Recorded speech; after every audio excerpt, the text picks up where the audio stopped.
Trump decries communism, says it turns to death, destruction, squalor.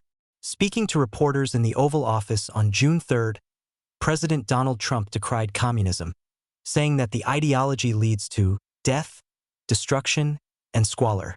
Trump said that the free houses, free food, and free everything offered by communist ideas eventually ends, and it leads to death, destruction, and squalor 100% of the time. Trump was responding to a question from NTD, a sister outlet of the Epoch Times, related to a post he made on Truth Social the same day discussing communist ideology. Communists always do well with the voters, or as they would say, the people in the early years, but in the end, the country, state, or city goes to hell, Trump wrote in that post. Great violence proceeds at levels never seen before, and the entity dissolves into poverty, squalor, and crime. Remember, breathtaking popularity first, and then guaranteed death and destruction. The comments came as the Eastern Hemisphere entered June 4th, the anniversary of the Chinese Communist Party's brutal massacre of thousands of peaceful pro-democracy demonstrators in Tiananmen Square on June 4, 1989. Communism is an ideology and system that has directly caused the deaths of an estimated 100 million people worldwide, although some estimates indicate as many as 200 million.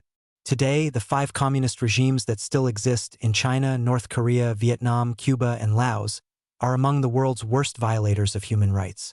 The president told reporters that his Truth Social post was inspired by his concerns about policies and candidates in places such as New York City and California. The president specifically referenced New York City Mayor Zoran Mamdani, who openly ran his 2025 campaign as a self-described democratic socialist. Mamdani has drawn national reactions since his surprise victory over former New York Governor Andrew Cuomo and Republican Curtis Sliwa.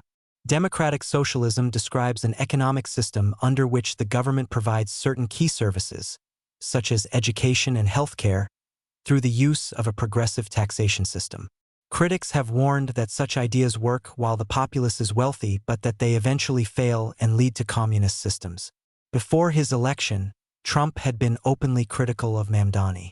The two said they had a strong working relationship since they first met in person in November 2025. Trump has expressed personal admiration for Mamdani while maintaining his opposition to the New York City Democrats' politics, a tone he took again in his remarks on June 3. "I watched New York, and I liked him very much," Trump said. "He stood right here, and he's been in the office a couple of times," he said, referencing Mamdani's November 2025 visit and a second visit in February this year. Trump then said his ideological disagreements with Mamdani remain intact. "He's a smart guy.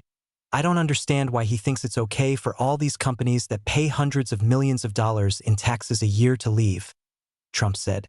"You're not going to have any tax base, and you're going to end up in hunger and squalor and death and destruction."